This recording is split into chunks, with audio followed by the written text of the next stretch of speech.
koutou katoa, ko Zara toku ingoa, kei kaimahi taiohi takumahi. Hey everyone, my name is Zara and I am a youth worker. When I was 15, I got super involved with youth ministry at my church for intermediate aged young people.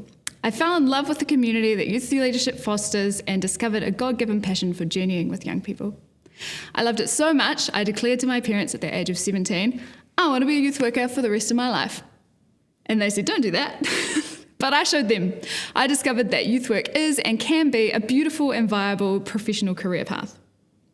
Whether you're wanting a career in youth ministry like me, or you enjoy volunteering on the side, youth ministry is a great way to spend your time.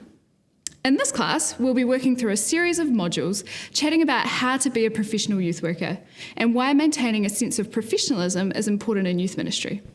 But put away your polo shirts, because being a professional youth worker is still quite different from other professions. Sometimes people perceive youth work as just playing table tennis or providing a youth taxi service. And then if you want to do that well, you fill out some RAMS forms and maybe do an ethics course to tick a box. But what I've learned over the past nearly 15 years is that the best youth workers aren't people who hang out with young people who have done a few professional-looking box-ticking things. They're people who are intentionally working with young people. They're learning about and implementing models and frameworks that work for the young people they serve. RAMS forms and ethics are still important, and we'll get to that in Module 5. Youth work can take place in a huge variety of places and contexts.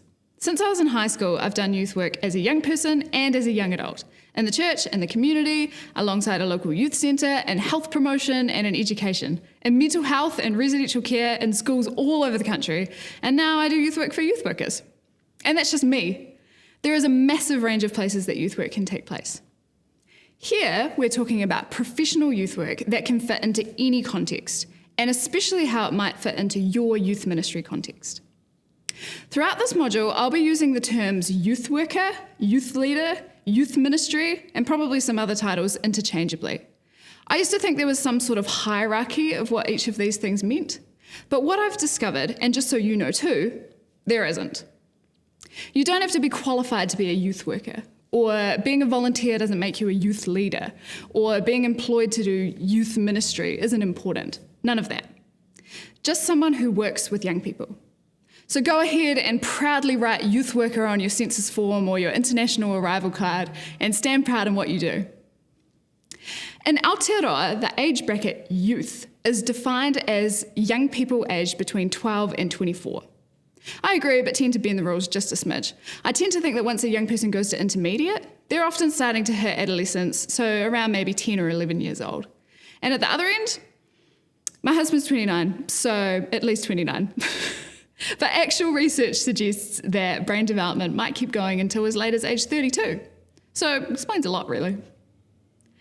I want to say right from the get-go that you are here for such a time as this. I know it's a bit of a biblical cliche, but I truly mean it. Your young people need you. So whoever you are, wherever you're at, however many stories or skills or brokenness or strengths that you bring, you are here for now, and your role is important. There's a ton of research to back me up here too. Young people need good, positive, and real role models. They need people to look up to as they navigate adolescence, figure out who they are and what they have to offer the world. Some studies reckon young people need 7 positive role models in their life. Others reckon that just one can make a huge difference. So whoever you are, whatever you bring, you are in a privileged position. Once someone said to me, Zara, you never know, you might be the closest image of Jesus that a young person ever meets. Which freaked me right out, because I'm not very Jesus-like at the best of times. And I'm not saying that in a humble brag way, I genuinely mean it, I'm a shocker. But we never really know who the role models are in a young person's life. Chances are they need someone like you. As a youth leader, you have the unique privilege of showing young people what it means to know God, help them find their place in the wider story we're a part of, and what it means to be loved and transformed by Jesus. Speaking of Jesus, side note here, he was in his 30s when he started his ministry, which is great for people like me who are almost 30 and you still don't really know what you're doing with your life. But you know his disciples went 30, right? Generally, theologians estimate that the disciples were probably under 20, some potentially as young as 15. And so what does that make them? Youth, young people. So good news, everyone. If you want to live a true replica Jesus life, praise the Lord, you don't have to take up carpentry. you can be a youth worker. I don't know if that's actually the easier option, but as someone who gets blisters on my hands from assembling kit set furniture, sounds good to me. Youth ministry is a wonderful opportunity to be Jesus to young people.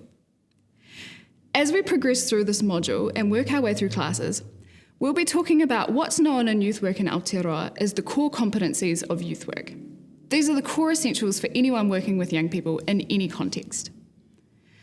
This is the intentional part of youth ministry, because although we define youth work by the age the young people are we work with, lots of people who work with young people aren't youth workers, like a teacher, or a sports coach, or a bus driver. Youth work isn't just working with young people. The essence of youth work comes from how we work with them. Youth work isn't just teaching or babysitting or a casual form of social work. It's seeing and meeting young people where they're at. It's being their biggest fans and genuinely believing that they have what it takes. And that's exactly what these competencies help to define. Heaps of them you'll do naturally, without even thinking, like building a relationship with young people or seeing the best in them. Others might take just a little more practice, like honouring te tere te o waitangi, or familiarising yourself with the code of ethics for youth workers. As we progress through, try and see your strengths in them. What do you do naturally? What might you need to unpack a little bit further? And if you get really into these core competencies, you might like to think about membership of New Zealand's only professional youth work body. This module will give you an excellent starting point for signing up to Korowai Tupu, the professional association for youth workers in Aotearoa, but more on that in our last module. Meanwhile, buckle up and enjoy this class on the core competencies and learning how to be a competent and professional youth worker.